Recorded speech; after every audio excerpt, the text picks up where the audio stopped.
आप सब ने अखबारों की हेडलाइन और टेलीविजन की ब्रेकिंग न्यूज में ये खबरें जरूर सुनी होंगी कि आज फलाने शहर की फलानी पुलिस ने करोड़ों का ड्रग्स बरामद किया है, ड्रग्स जब्त किया है। लेकिन क्या कभी आपके दिमाग में ये ख्याल आया है कि आखिर इतनी बड़ी मात्रा में ड्रग्स जब्त करके पुलिस करती क्या है, इसकी प्रक्रिया क्या होती है?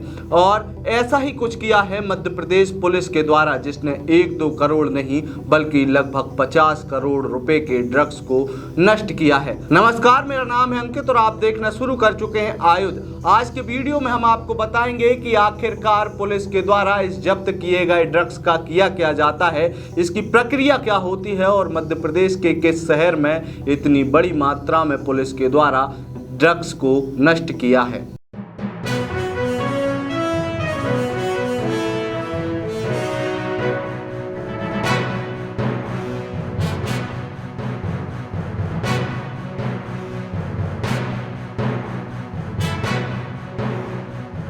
दरअसल देश भर में ड्रग्स तस्करी का एक बड़ा व्यापार है और इन व्यापारियों को हतोत्साहित करने के लिए भारत सरकार ने एक अभियान लिया है। ये अभियान 17 जुलाई से लेकर 75 दिनों तक चलेगा। इस अभियान के अंतर्गत पुलिस के द्वारा जब्त किए गए ड्रग्स को नष्ट किया जाएगा, इसका विनिष्टीकरण किया जाएगा। इसी अभियान के अंतर्गत मध्य प्रदेश पुलिस के द्वारा लगभग 50,000 करोड़ की कीमत के ड्रग्स का नष्टीकरण किया है और इस नष्टीकरण के लिए पुलिस का बड़ा अमला मौजूद था।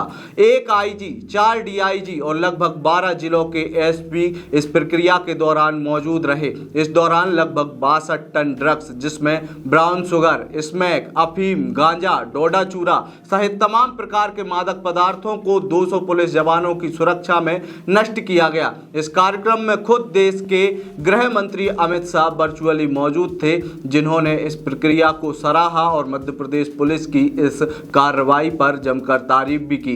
बता दें कि नीमच जिले में मध्य प्रदेश के द्वारा एक प्रक्रिया के तहत इतने बड़ी मात्रा में ड्रग्स को नष्ट किया गया। इसके लेकर कई दिनों से तैयारियां चल रही थी। कई रेंज के आईजी, डीआईजी इस पूरी प्रक्रिया के दौरान तैयारियों में लगे हुए थे। इसी क्रम में लगभग 2 दर्जन से ज्यादा वाहनों में भरकर इस ड्रग्स को लाया गया और एक सीमेंट फैक्ट्री में इसे नष्ट किया गया। लेकिन अब आप सोच रहे होंगे कि इसमें क्या बड़ी बात है, पुलिस अपराधियों से ड्रग्स जब्त करती है और उसे नष्ट कर देती है। लेकिन देखने में और सुनने में ये बात इतनी आसान लग रही है, इतनी आसान है नहीं, क्योंकि देश में इस तरीके के अवैध मादक पदार्थों को नष्ट करने के लिए भी एक प्रक्रिया है। इसी प्रक्रिया के तहत तमाम आला अधिकारियों की मौजूदगी में पुलिस के जवान पूरी तैयारी करते हैं और उसके बाद कहीं जाकर इस ड्रग्स को नष्ट किया जाता है। आपको बता दें कि भारत में लगभग 444 प्रकार के ड्रग्स बैन हैं और एक आंकड़ा जो कि भारत सरकार के गृह मंत्रालय के द्वारा दिया गया है, उसके मुताबिक 8 साल में कुल मिलाकर 20,000 करोड़ की ड्रग्स भारत सरकार और पुलिस विभाग के द्वारा पकड़ी गई है। ये आंकड़े 2014 से लेकर 2022 के हैं, जिसके अंतर्गत कुल मिलाकर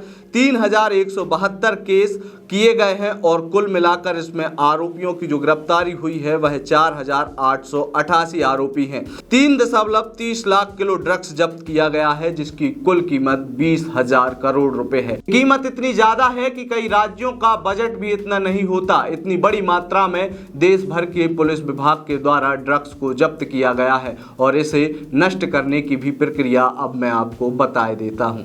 एनडीपीएस एक्ट का एक सेक्शन है 52A, जो ये पूरी प्रक्रिया बताता है, जिसके तहत इस ड्रग्स को नष्ट किया जाता है। सबसे पहले जो अधिकारी इस ड्रग्स को जब्त करता है वो अपने नजदीकी थाने में इसकी सूचना देता है, जिसके बाद उस पुलिस स्टेशन के इंचार्ज या एनडीपीएस एक्ट के सेक्शन 53A के तहत नियुक्त किए गए अधिकारी को 48 घंटों के अंदर जब्त किए गए ड्रग्स को सरकारी मालखानों में जमा करना होता है। इन मालखानों में जो इंचार्ज होता है वह जब्त किए गए सामान को डबल लॉकिंग सिस्टम वाली सुरक्षा में रखते हैं, जिसको मजिस्ट्रेट के आदेश तक वहीं रखा जाता है। इसके बाद नियुक्त किया गया अधिकारी मजिस्ट्रेट की इजाजत के बाद जब्त किए गए ड्रग्स की जांच करता है और उसी के तहत उसे एक पंचनामा तैयार करना होता है। साथ ही पकड़े गए ड्रग्स का कुछ सैंपल केमिकल लैब में जांच के लिए भी भेजा जाता है, जिससे यह पता चल सके कि जब्त किया गया सामान नशीला है या नहीं।